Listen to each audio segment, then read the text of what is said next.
Welcome to the Cooking at Home with RCA Chefs. My name is Kimberly. I'm a culinary scientist and the host of the Peas on Moss podcast, focused on the interesting world of food product development. After several years in restaurants and product development work, I now do business development at Griffith Foods. I've been a member of RCA since 2013, and I'm an active volunteer thanks to Chef Jeff Kuzma. Like so many of us, when he issues an all-hands request to us chef members, we raise our hands and ask, how can we help? It's my pleasure and privilege to host this cooking series with notable legendary research chefs in our association as a fundraiser to celebrate RCA's 25th anniversary and to help secure its financial future for the next 25 years. Thank you for participating in this class and for supporting. This is just one of the ways that we are observing the 25th anniversary and are inviting you to contribute more to RCA this year. Our annual conference in 2021 is also going to be virtual, and these online events are key to helping us stay connected and to keep the association active until we can get together again.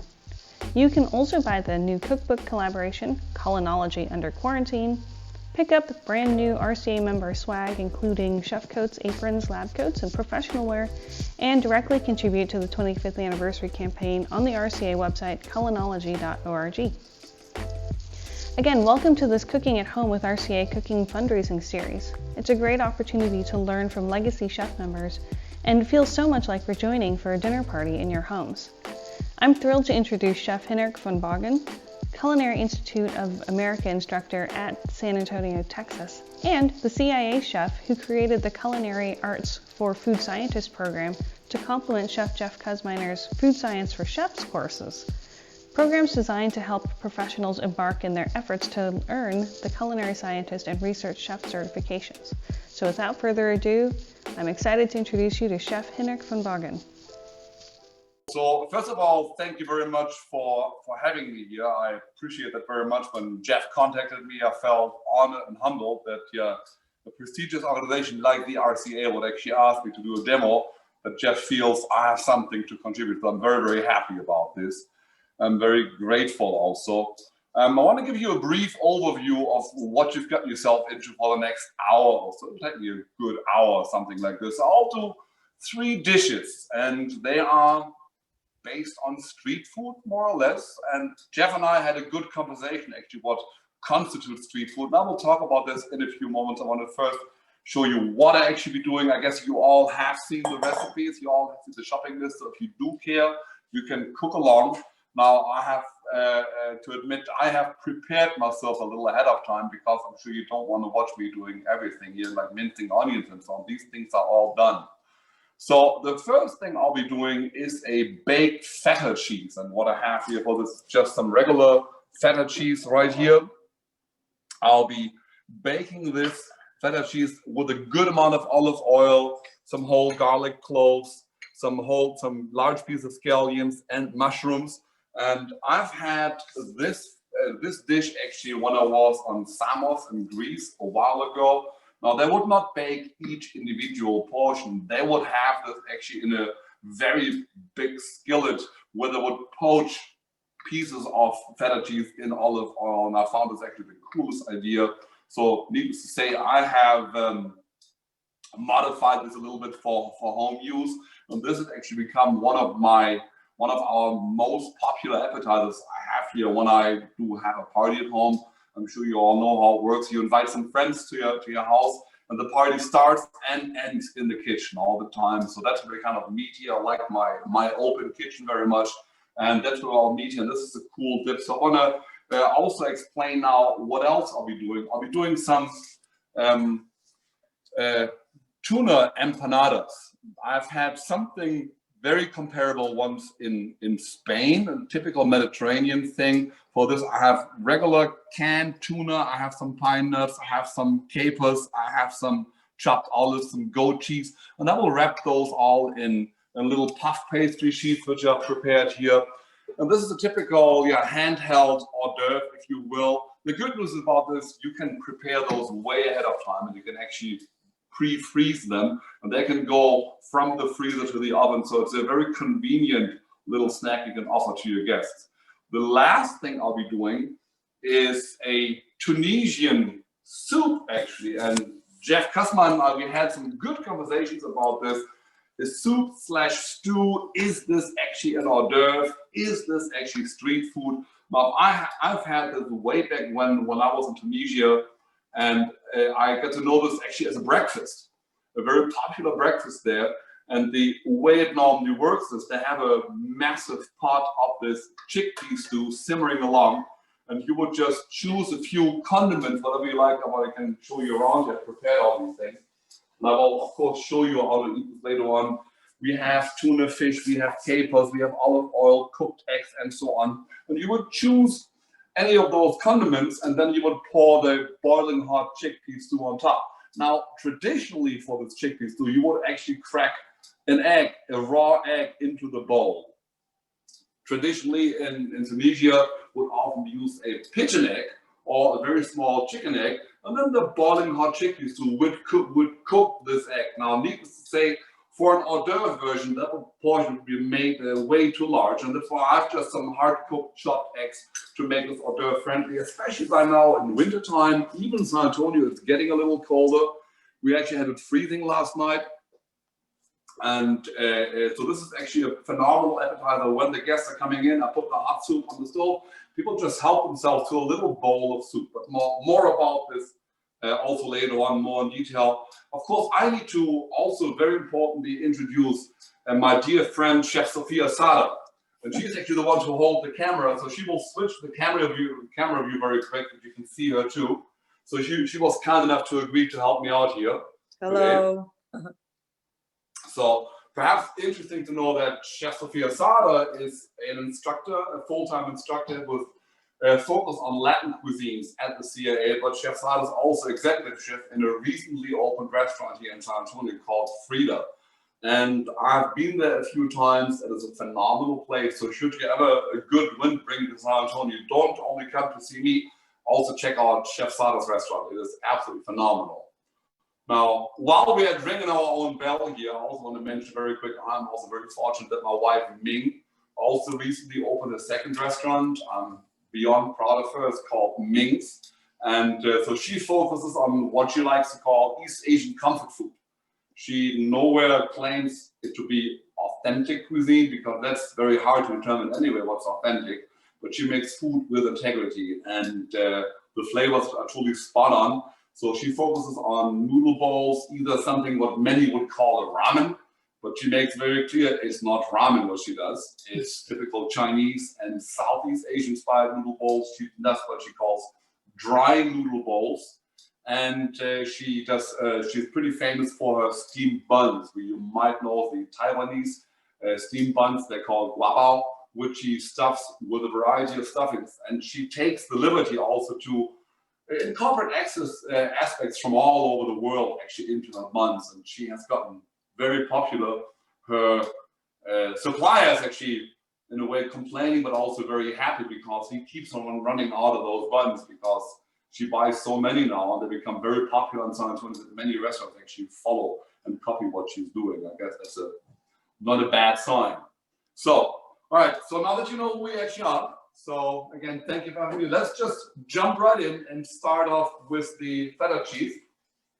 And it's a very easy thing. So what you see right here, I have a very simple olive oil. Take the olive oil of your choice. I would recommend an oil not too fruity for this. Take something with a little oomph, a little spicy oomph, potentially even a little bitterness. So I have the brand from the local grocery store, and they're doing a phenomenal job. So now all I do here now, I take my garlic, and you put as much as you want to in there. You put as many raw garlic cloves in here. You put the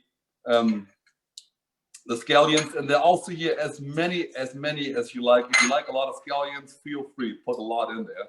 And then I like to season this whole thing now with some freshly ground black pepper. Also here, there's no wrongs. If you like it very peppery, knock yourself out and put a lot of pepper in there.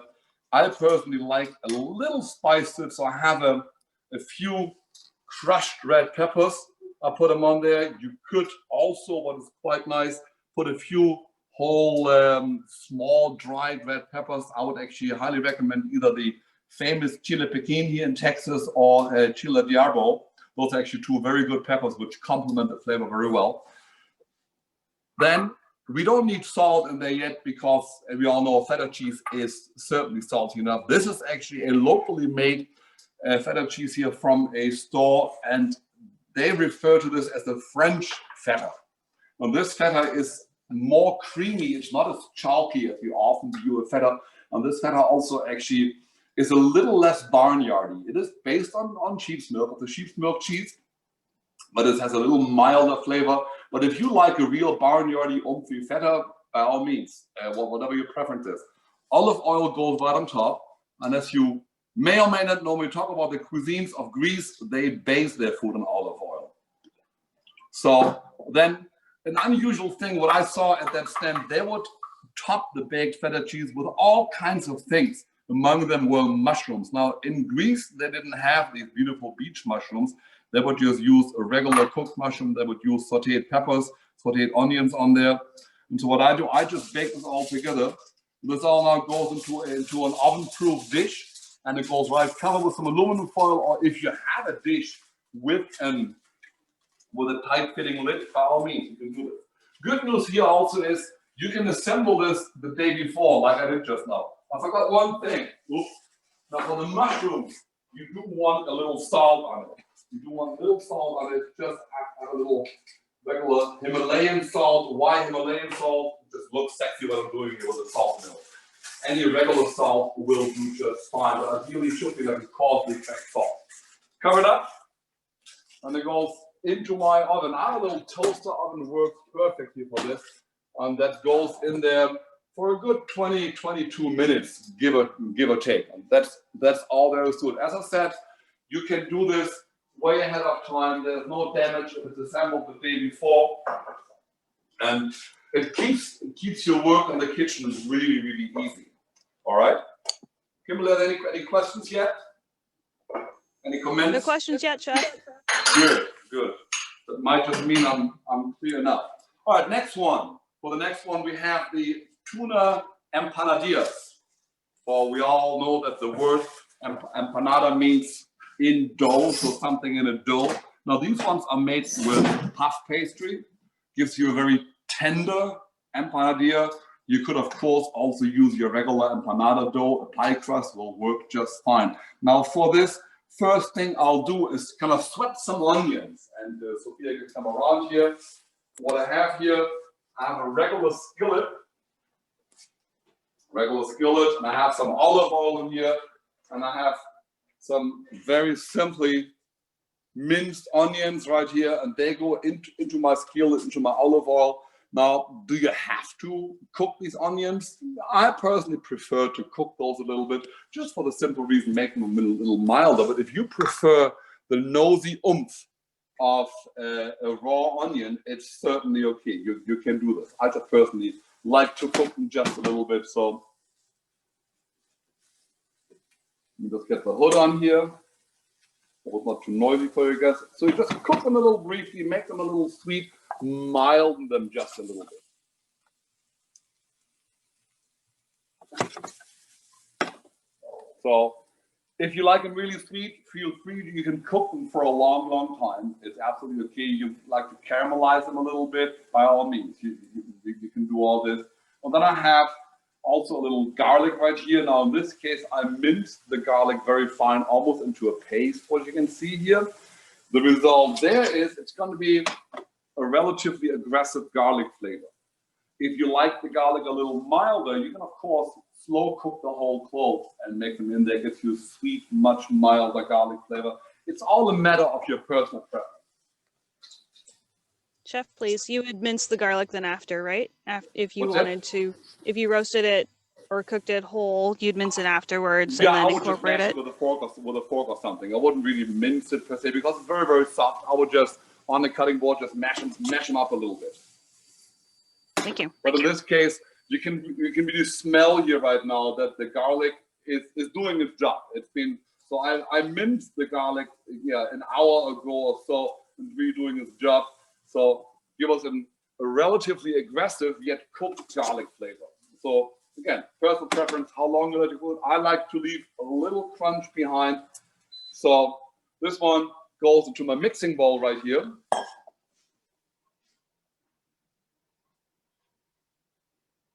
Just let it cool out a little bit, doesn't make a huge difference. And now I'm simply adding all my other ingredients. I have a simple goat cheese here. What you see here, I've actually warmed up the goat cheese just a little bit, so it's easier to work with. It's a simple fresh goat cheese.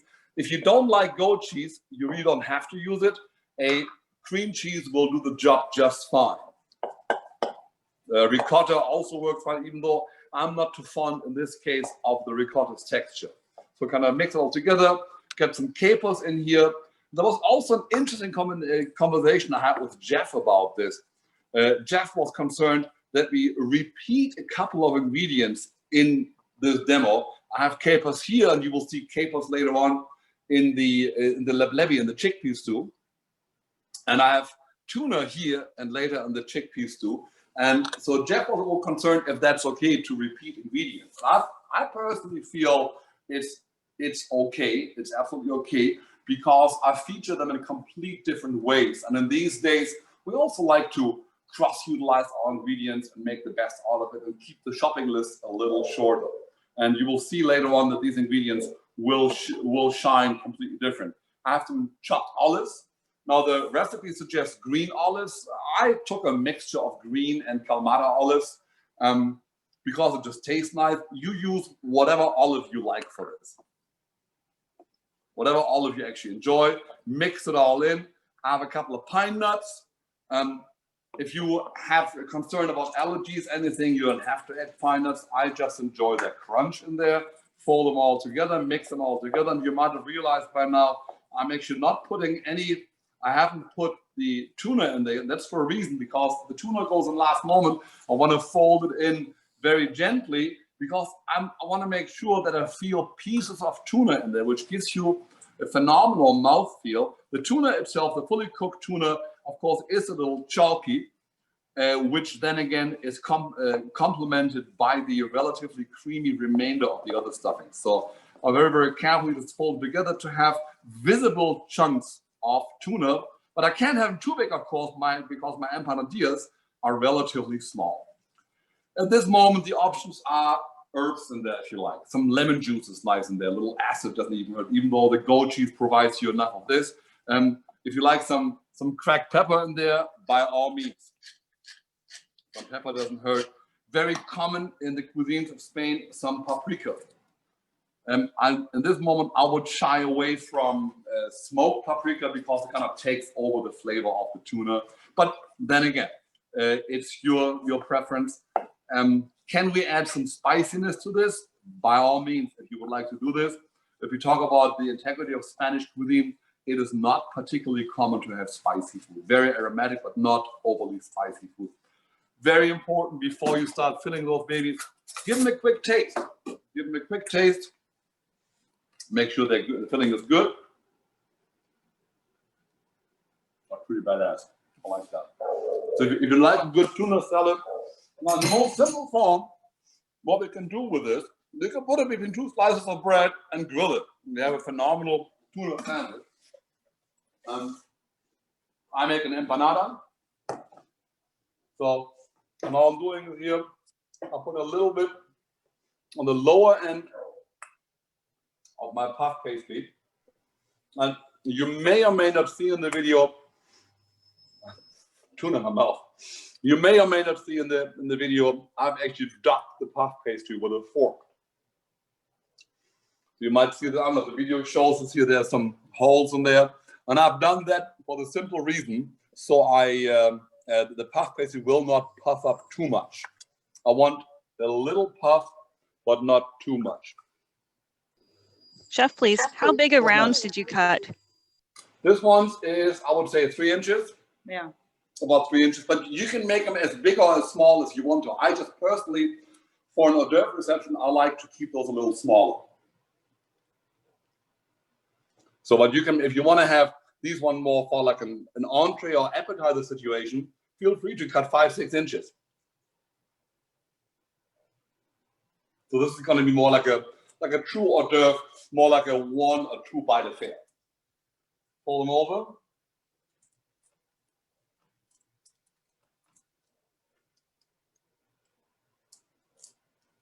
Close them up here. I use my thumb now. I will use a fork in a few moments to pinch the edges. You will see that in a few moments.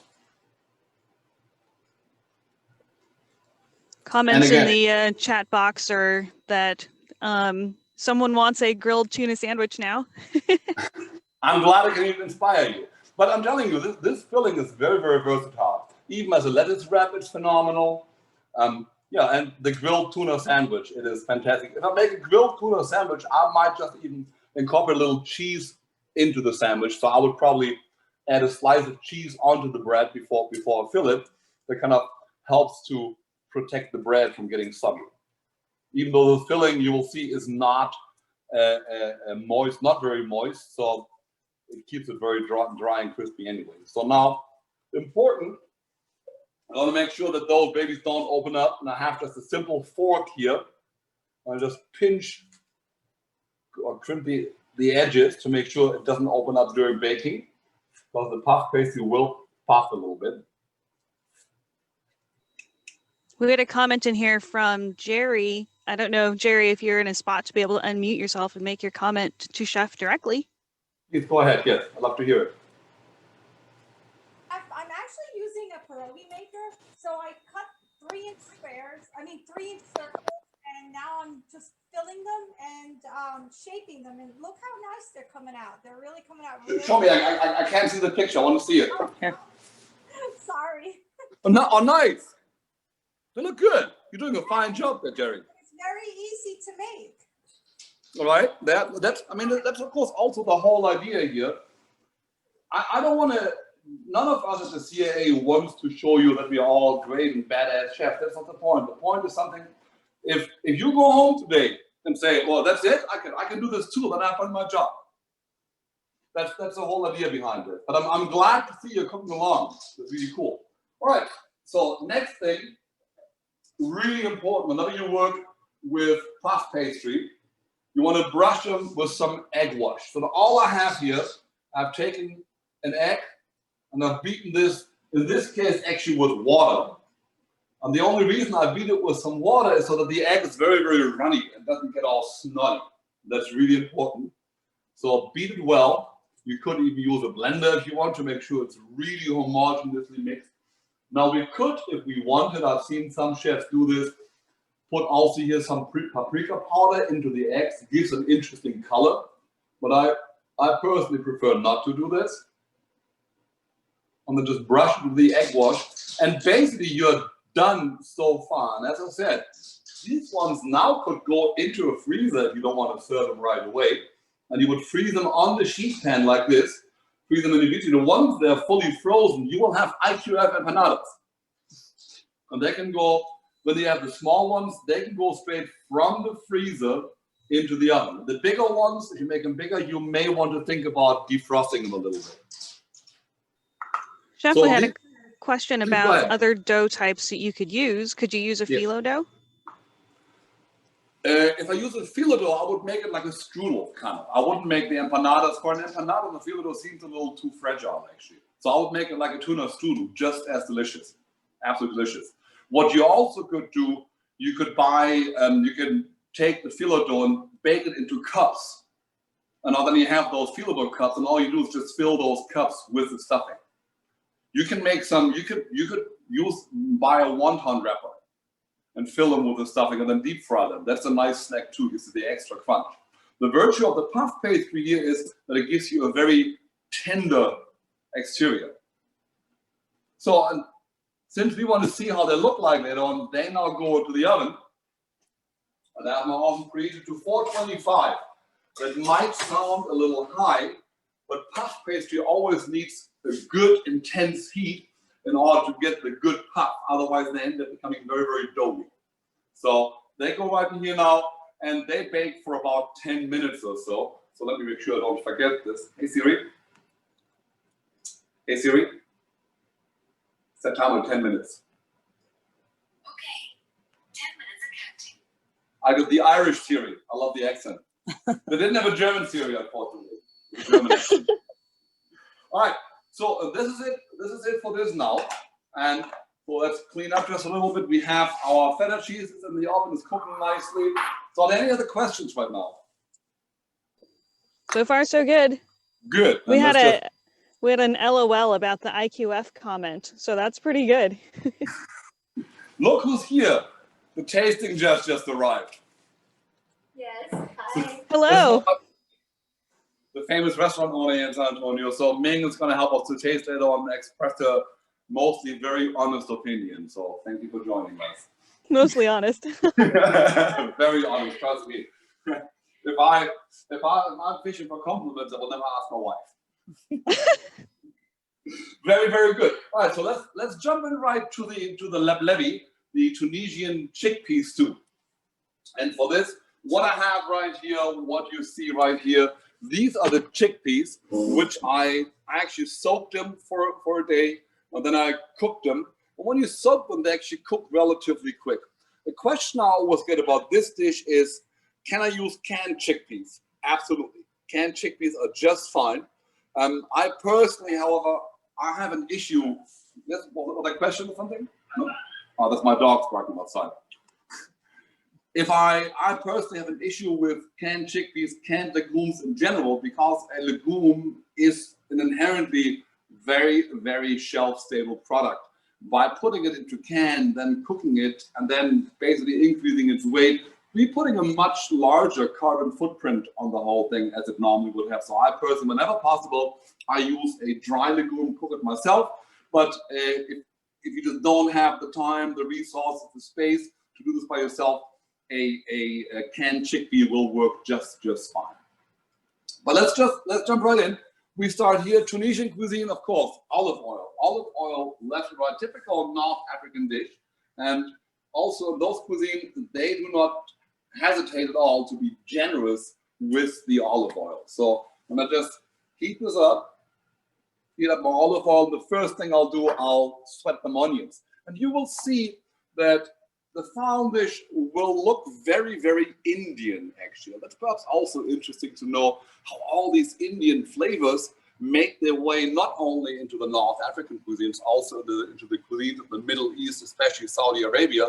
And that's just what happened. Historically, they had a very active trade between Saudi Arabia and India when what we like to call the Europeans were during the Middle Ages, so during the Dark Ages. So very active trade. That's where you find a lot of flavors resembling Indian cuisine in the Arabian cuisine. And from there, as the Arabs colonized North Africa, they made their way there too. So very, very popular. So anyway, the olive oil is getting a little hot. So I'll start off with the onions. So also here, minced onions. You can, if you like the texture, feel free to cut them a little larger. That's absolutely fine. Also here, the same thing, what we had with the empanadas. The longer you cook the onions, the sweeter they will get. And if you enjoy that flavor, by all means, you're more than welcome to cook them as long as you want to. I like them. I like the little ball that's sulfury and not too sweet. So I cook them here, as you can see, and I'm not skimpy on the olive oil. So I cook them for just a few minutes, again, as long as I want to. The next one, what goes in is actually garlic. And what you see here, in this case, I sliced the garlic. I didn't mince it, I sliced the garlic for the simple reason I just like the visual appeal of very paper thinly sliced garlic. That's just what I happen to like. Also, if you prefer, you can even put whole garlic cloves in here and cook them along with the chickpeas. That's quite nice too. So they go right in. And for the garlic, I only cook it very, very briefly. Actually, I cook it until I smell it. And once I smell it, I keep on going with the next step. So I can smell the garlic now. Sophia is nodding that she can agree. She smells the garlic. I have a bunch of spices right here. What you see right here, this is turmeric, cumin, and coriander. So you can, if you want, use your favorite curry powder. That works just as fine, but I prefer the cleanness of these spices. So I've not actually toasted the spices. So what I'll do here now, I actually throw them into the fat and cook them in the olive oil. And if at this moment you realize it's getting a little too dry, feel free to add more oil. And there comes now the the typical combination of Indian flavors and North African flavors with a strong olive oil flavor. Also here, I like to use a more spicy olive oil. And I cook all those spices for just a few moments. Also, I just cook them long enough until they are fragrant, until I smell them a little. I certainly don't want to burn them. So I'm on a relative moderate heat. And the next what goes in here is actually harissa paste. And harissa paste is a traditional North African chili paste, which you find primarily in the area what we know as Maghreb, which is the Northwest Africa, especially in Tunisia and in Morocco. You find the harissa paste, and harissa paste is simply a paste made from dried chilies. Oftentimes you find caraway seeds in there, cumin, garlic. It's a very aromatic spice paste, relatively spicy. Perhaps interesting to know that in the cuisines of Tunisia, they're significantly more generous with this than in Morocco. Morocco's food is a little more on the mild side in terms of spiciness. Tunisian food, the color red just dominates much more. Then I have my cooked chickpeas, and they go right in here. At this moment, if you feel, oops, I need a little more water in there, by all means, feel free to add some water. And the beauty of this dish is that inherently it is vegan by itself. This stuff is just vegan. And I like the chickpeas because they contribute with their very own unique flavor. I think among all legumes, chickpeas have the most unique flavor. What the chickpeas also do is they contribute to thickening. And that's why it's important to understand when I cook the chickpeas, I did not drain them after cooking. I actually left them in their original cooking liquid to not lose this somewhat of a little thickening power. And this now needs to simmer as long as you want to, 10, 15 minutes. The question I often get here is, why do we not start this one with the raw chickpeas and cook the raw chickpeas or the spices, so don't they then absorb all the flavor? You know, I thought the same thing when I first made this and when I was exploring this dish. And I found that they take significantly longer to cook, and the spices don't really enjoy being cooked such a long time, and the chickpeas will absorb the flavor just nicely. So I bring it to a boil. And once it's there, I just simmer this. Also, this dish, if you want, you can make in advance. You can make it in advance and then just reheat when you're ready at service. So. But as you see here, it's very easy to make. When you have all the mise en place, all the prep work done, it's a very, very easy thing to accomplish. So you want to wait till it's now on full speed. It's coming to a boil. I just see my feta cheese also almost done. And we'll have a quick peek here how it looks like. That looks really good. So we actually turn this oven off. We'll take it out in a few moments. So my chickpeas soup comes to a boil. If you want to have a quick look, if you want to have come a little closer, also the ratio of liquid to chickpeas. That's kind of how you want this to look. Now you can easily say, hey, that looks more like a chickpea stew than a chickpea soup, and yeah, that's how you want to call it. By all means, knock yourself out. Right? So bring it to a boil very quick, and then just simmer along. Now you don't want to simmer this too long. First of all, the aroma of the spices will not really enjoy that, and of course eventually the chickpeas will fall apart. Now you want them really soft all the way. That's important, really soft all the way, so then they reveal their wonderful creamy texture, these chickpeas, but you still want to have some texture left behind. All right, so it comes to a boil and we lower this baby to a simmer. There's a question on chickpeas. Okay, well, Kimberly, was there a question on chickpeas? Sophia mentioned something. Yes, we have a question from Jerry. Jerry, do you want to unmute yourself and ask directly? I can see you, but I think you're still muted. So I chose to use the canned chickpeas because Okay, so do I use the liquid from the canned chickpeas? Yes, absolutely. Okay, good. Okay, thank you. Just use it. I'm sorry, you cook along. That is so cool. All right. Very cool. So Siri told me 10 minutes are up, so my empanadillas should be done. We call it perfect timing here. So let's have a quick look. So that did pop up nicely. I think we can give them a little longer. What do you think, Chef? Yeah. A little more color, Little right? color, yeah. They're puffed up nicely. So what I actually do here now, despite the developing noise, I hit them now with my fan, a little bit of convection now, it gives me a little more aggressive color. But the feta cheese is also done, actually. So let's take the feta cheese out and have a close look how that actually looks like. So what we're actually looking for is an important thing to understand what tells us this cheese is actually done. So it's been in the oven for about 20 minutes, give or take.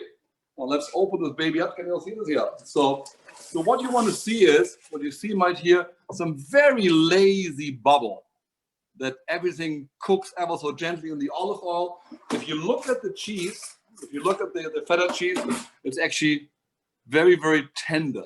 It's very almost squishy. The mushrooms have released all the moisture. You might be a little scared, think, oh my God, so much olive oil on there. This is not all olive oil. This is water, which has been rendered from the mushroom. It has rendered from the feta cheese. So this is only half oil and half delicious liquid. So this one is good to go. So we just put it up there. We'll eat it in a few moments. In the meantime, let's just check on the empanadillas. So we put it right here. Have a nice buffet. My wife can't wait. She is getting ready to eat. Chef, we had one more clarification question. What is the purpose of saving the chickpea liquid in canned chickpeas? You're not saving it. We're actually using it as the cooker liquid for the chickpeas, for the stew. So we're not actually really saving it. But I have seen some. So if you want to make a hummus, you might not use all the cooking liquid, and I've seen chefs to actually use it as an egg white substitute for a vegan meringue.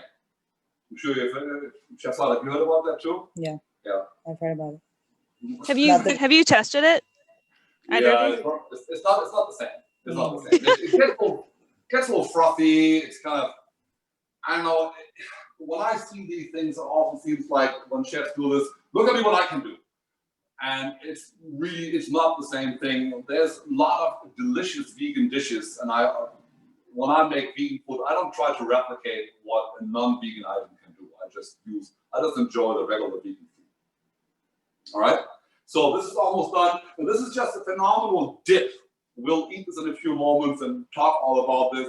Where either in pre and hopefully post-pandemic times, we would just take a piece of bread right here. What I have here is actually an Iraqi samoon, one of my absolute favorite flatbreads. I really enjoy this. You can use a good feta, and all you do is you take your bread and you dip it right in. You see how soft the feta cheese is, and just eat it.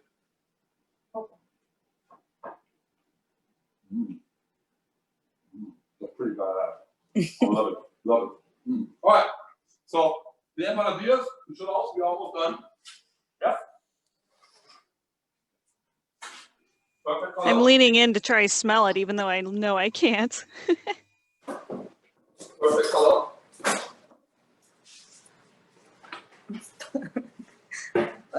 All right. And they go straight. The pan is hot. They go straight onto my little plate here.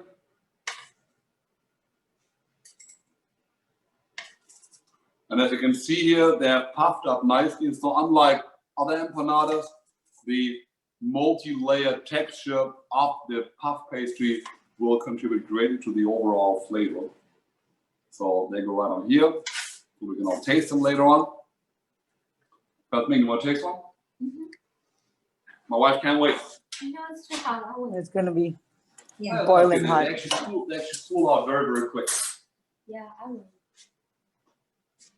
So in between, as all these things are happening, I also give my chickpea stew a quick taste. You may or may not have realized that I haven't added any salt into my chickpea stew. Well, that's for a good reason. Because I want to make sure that that I evaluate my harissa first, because I bought a commercial harissa paste and they do contain salt. So you want to be careful. I tasted it. Yeah, it does need some salt. In this case, I could use my sexy Himalayan salt grinder, but it really doesn't make a difference. A regular kosher salt will do the trick just fine. So I just add some salt in there, mix it, and I can see the chickpeas are actually fully cooked there. They become nice and tender.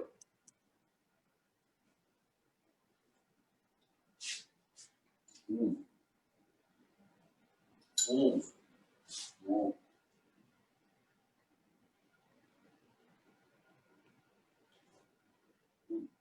Spicy. Nice. All right, so that's almost done. Empanadillas are done. Feta cheese is done. One quick or one few words, just a few words about the array of condiments we have here. As I said, traditionally, Indonesia, they would crack a raw egg into a bowl and then add any other condiments what you would like to have, and then just pour the boiling hot chickpea stew on top, and that's a very common breakfast.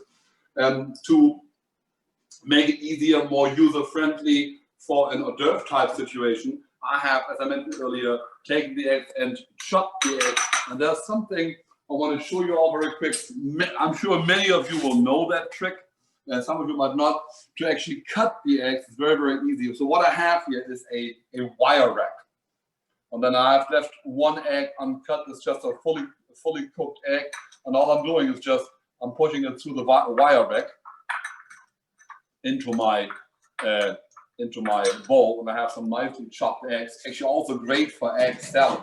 Now, I do understand, I do know that if this was a commercial situation, I would have had to wear some gloves for this. I'm aware of this. I can see some of you guys, oh my God, he touches bare hand food contact. So you knew what somebody would call you out, right, Chef? oh yeah. I can see Rob Denner thinking this right now.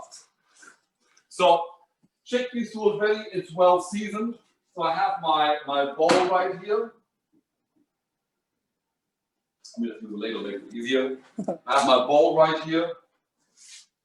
Chickpeas go in there. So, and I cook this long enough that the chickpeas begin to open up. You see they have a very thin skin on the outside. And what happens there is that the skin begins to open up and the whole soup becomes the whole chickpeas become very, very creamy.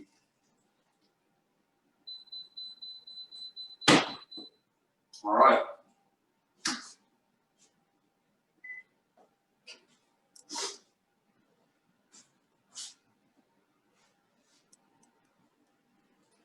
That is my chickpea stew. I need to forewarn my wife. It is relatively spicy, so you may not want to add any more harissa paste in there.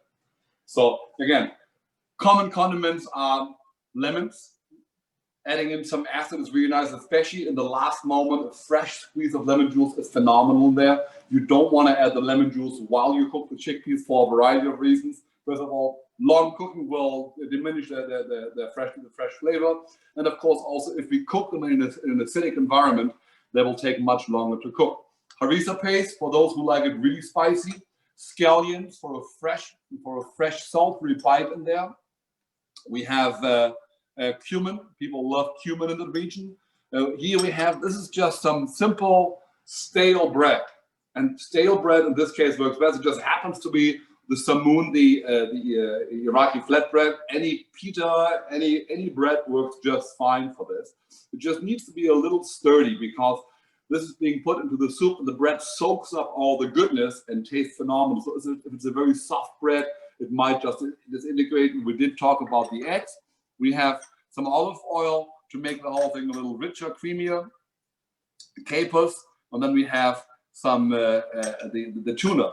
And let me just show you very quick. So what you normally do is you just take your bowl. And when I invite my guests, so when my guests arrive, they will find just this. And come on here, take a bowl of soup. And it's a phenomenal accompaniment with a really good wine. We'll talk about wine pairing in a few moments. And they just have a little snack, especially in wintertime. I would not offer this in summer, it's too hot. Right? I'm a big friend of cumin. I do like a piece of bread. I do like my egg in there. I like some olive oil in there. I like everything. I like the salty bite of capers. And as you see, these capers are not chopped. They're actually whole to provide you a nice and salty bite. A little tuna in there. And then all you do is put your chickpea stew on there. And then take a spoon,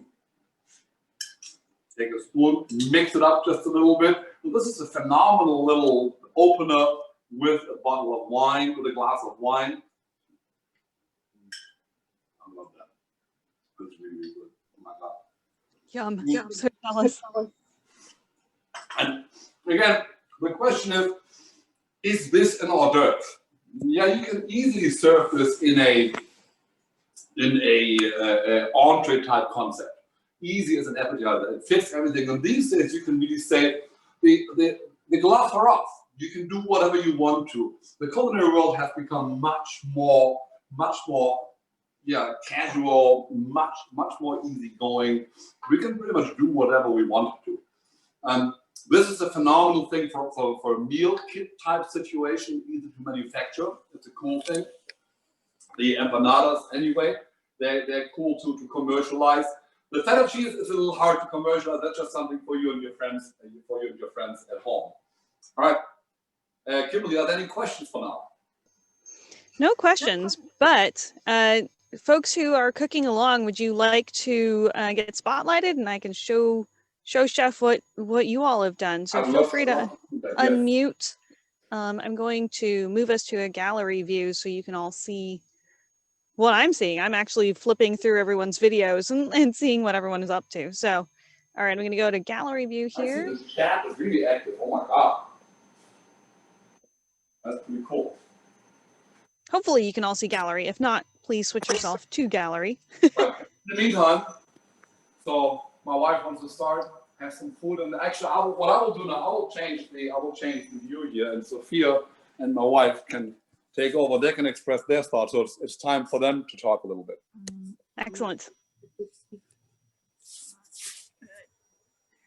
All right. Let's go for it. Don't be shy. All right. You can eat that too. This is like judgment, and you hold your breath and see the chefs come in and judge. I'll let Kimberly. This is Mary. I'll let the chefs judge what I did. Please. I'd love to see it. So, I don't know how to do this. Can you see that? That's the feta cheese? I have you spotlighted. Cheese. Yeah, I actually sent my husband food shopping with the food list today because I was busy at work, and he came back with chopped feta and portobello mushrooms. He said he couldn't find mushrooms. But it works just fine. And any mushroom will go. And that turned out really well. And here are my empanadas. It's my first time. Look at this. Girl, you rock. There's one right. I can't. Where's the camera? It's right there. Right there. We'll see it. They look good. Yep. They look better than mine. I'm pretty excited. And then my soup is right here. I don't know. Let me see if I can stop that. Nice. Where did I go? So you can see you. I'm impressed. You cook along. Damn. I don't know how to show you the soup. It's How about right Jerry? there. Oh, that's nice. That looks dead on. Is it spicy? I'll mute myself. Fantastic. Right, I'm going to add another participant here. Let's see, Chef Robert, are you there? I think I lost you. There we go. Chef Danhai. What's up, brother? How are you, Aaron? Very good to see hello, you, man. Ming. Say hello to Ming for me. Ming, Rob says hi. Want to say hi to you? Oh, hi, Rob. Oh, hi. I'm busy. I'm eating. So I had the same problem, but it wasn't my husband or my wife. The store only had diced, so I went with the cremini mushroom, chef. And yeah, it works just fine. It's tasty, and my soup's still simmering because I'm actually following your recipe. But here's my Nice. I'm so happy to see you, Rob. That's so funny. Right. So Ming and Sophia are now here digging into the chickpeas. So Ming is a little complaining, and that is a little too spicy. She's not the biggest spice fan. Sophia is Mexican, so she loves the spice. So I'm sure. Let me just force some empanadas on my wife. All right. Yeah, Sophia just brought up a very good point. It's a very comforting food, especially with the current temperature. So these empanadas, I often get a question if somebody actually would serve a dip with those, and I wouldn't, because the puff pastry is relatively tender, and if you dip this into a dip, it will just disintegrate the tender, crunchy crust. You do whatever you want to. There's no rules, just right here. I love it. And the next one I will. So I want to show you very quick how we do the feta cheese. So if we are in a crowd, so we will not everybody dip our bread into the feta cheese. So what we actually do there, we'll take some with the oil and everything onto a plate. Sophia, if you can do this very quick. I know you're eating. I hate to interrupt you. So what Sophia will do now, she will actually show you, just take a piece of the feta cheese, and you take as much as you want to. Ideally, take some of the oil and the juices onto the plate. And then you just break some mushrooms as much as you want to, and you break bread, and then you just either with a fork or ideally you just drag your bread through the feta cheese. And either this way. So it's very, very comforting food, very, very casual. And yeah, it is delicious. Of course, you have to know your feta cheese for this. You have to know your feta cheese for this. Make sure it's not too salty. And this one I think is pretty good. That's really good. Yeah, this is actually, there's a shop here in town. It's called, of all names, Alibaba. It's a Middle Eastern store. They actually make this feta cheese there on site. They also have the world's best lamb and the world's best goat. You get everything there. So those two ladies actually seem to enjoy their food very much, and I'm very grateful to have them here. Kimberly, any questions for now? Well, I'm jumping around to see if a couple of others want to show off theirs. We have Matt I'd love to see Eisenhower. Let me add Matt real quick I here. can show you guys mine. It's on the other side. I'll bring the camera over there. Just don't mind the messy kitchen though. That's okay. Mine is messy too. Okay. So Matt, Matt, you're nice. Look at the empanadas, Matt. I'm impressed. here we go. So there's the feta cheese. Nice. And there's the empanadas. And here's the soup. Can you see the soup? Let's see. There we go. And I only have bread with it right now, but I'll get all the other stuff soon. I am impressed. So much fun. What's that? It was so much fun. Thank you very, very much. That's the whole idea, to have fun. I mean, who wants to cook in the kitchen not have fun? And that's a very important part, that we do have some fun here. So let me just what I'll do now, I actually go back. So you've seen all the food. I go back to my own computer, and also I want to talk a few moments about wine pairing with this food. A few words. Jeff asked me earlier, how about some wine pairing, with us? And yeah, I just absolutely love wine. A day without wine is a lost day, I often feel. So, but I really enjoy wine. So, and I'm lucky enough at the CIA we have one of the most talented wine guys I've ever met, and this guy, he's just absolutely amazing. And not only with his knowledge, because also his pairing suggestions actually work. He has suggested a few pairings, and he likes to call them nerdy because they're just very unusual, and they work. It's amazing. So for the chickpea stew, I mean, we're talking about typical South Asian flavors, call them North African flavors with the earthy olive oil in there. We traditionally go for a Gewürztraminer there. It's a safe bet. Gewürztraminer, a Riesling, is an absolute safe bet for this one. The more nerdy approach, what he suggested, was actually a Chenin Blanc, something what we know and we might know as a Vouvray, which is a phenomenal wine from the Loire area.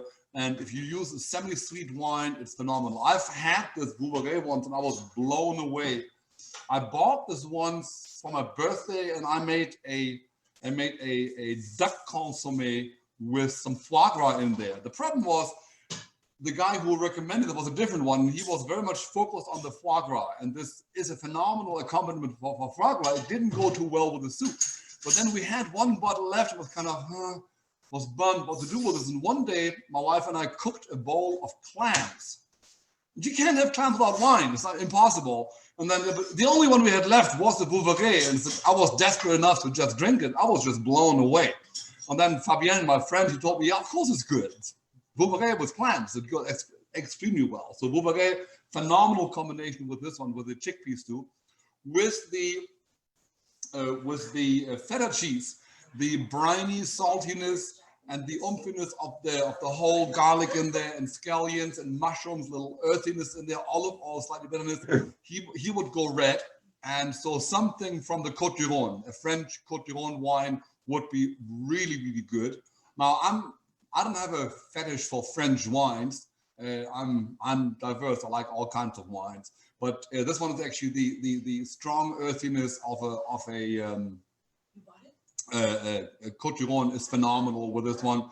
Go a little more nerdy, if you will. A Spanish Tempranillo, also unexpected but surprisingly good. And yeah, if I hear potential tasting, I'll go for it. I'll taste it. And with the empanadillas, we're talking, mild fish flavors. Most white wines, a Pinot Grigio, a non-oak Chardonnay goes really well. What I really enjoy with this is rosé, and for those who do drink wine, for sure know that there is a huge comeback on some decent rosés in recent years. It used to be always known as the white Zinfandel, which was a pretty nasty rosé, but there are some good rosés out there. So any rosé, any dry rosé goes really well with the with the empanadillas. Hi, everyone. I'm going to wave. Robert asked for champagne. Robert, champagne, you can't go wrong with champagne. Of course not. Of course you can't go wrong with champagne. In this case, my favorite one, probably my always go-to champagne would be like a Laurent Perrier Téranger. I absolutely like it. Now you open a bottle, good for you, nice. I'll open one. Actually, what is really good, what I can recommend, I actually got this a few days ago. Hold on for a second, I'm going to show you something really cool. And Sophia can also talk about that. And I recently had this for the first time. Coolest thing ever. That's a Mexican sake. Wow. That is a Mexican sake. This is really cool. Maybe Sophia, you can talk about this very quick? Yeah. You want to come around so they can see you? This is actually a phenomenal beverage. It's made by a Japanese in Mexico, right? If you want to talk about this very quick, this is phenomenal stuff. Not this one. This is actually the first Mexican sake. And Wow. it's made in Sinaloa. So it's kind of like the Pacific coast. So it has a very similar terroir, such as like Southern California. So that's very similar.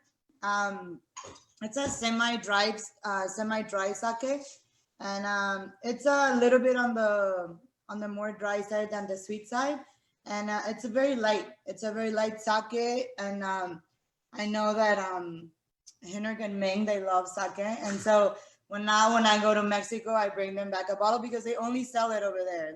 We can't find it here in the States still, but it's the only artisanal Mexican sake that there is in the market right now. So it's very cool. It's also slightly sparkling. Yeah, it has like a little fizz. A little fizz to it. Yeah. So if you want to go something non-grape, this one is phenomenal with the chickpea stew. This is great with any strong, assertive, spicy flavors. I mean, needless to say, it goes really well with most East Asian cuisine. It's very Thank you. Can you share the link to the sake? Yeah, I'll share it on my computer. Yeah. Thank you. I'm switching you back to gallery view. Hopefully you can see that. Yeah. Any other questions? I can see wheels spinning in that more practical sense. Let's see. I know a few people have cooked along. Raise your hand if you would like to be featured. I love it. People cook along with it. It's so cool. Let's see. Adam Howell raised his hand. I'm going to add you as a spotlight. So there you go. So see Chef and Adam. Hey, Chef. I was under prepped and haven't worked this hard in years.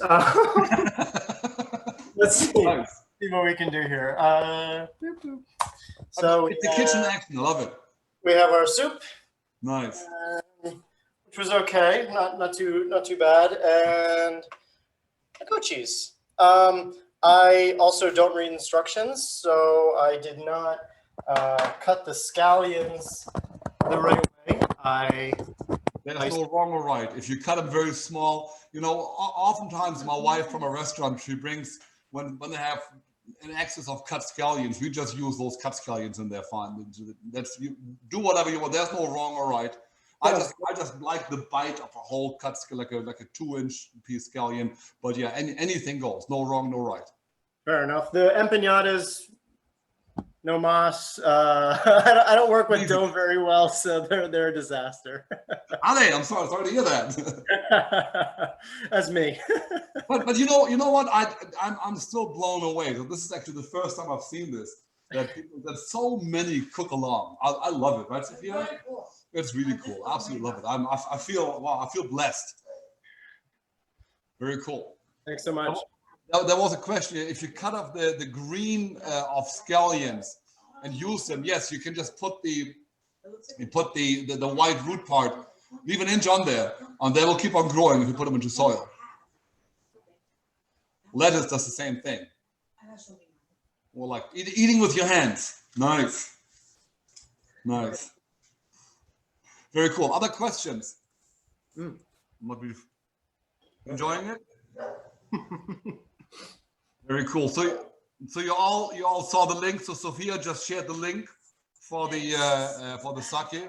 So if you make your way to Mexico, get some. It's an experience.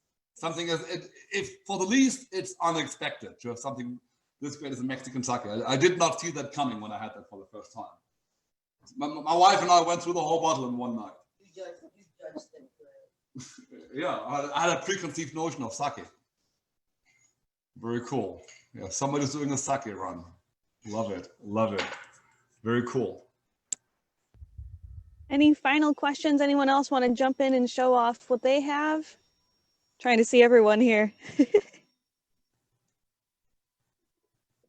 see lots of great smiling faces. If you flip through the gallery view, you can see that Matt Eisenhower has a few items. We have a couple of others. Mark Lencioni, you look like you're on there. Chef Jeff is waving his hand. Jeff, do you want to say some words?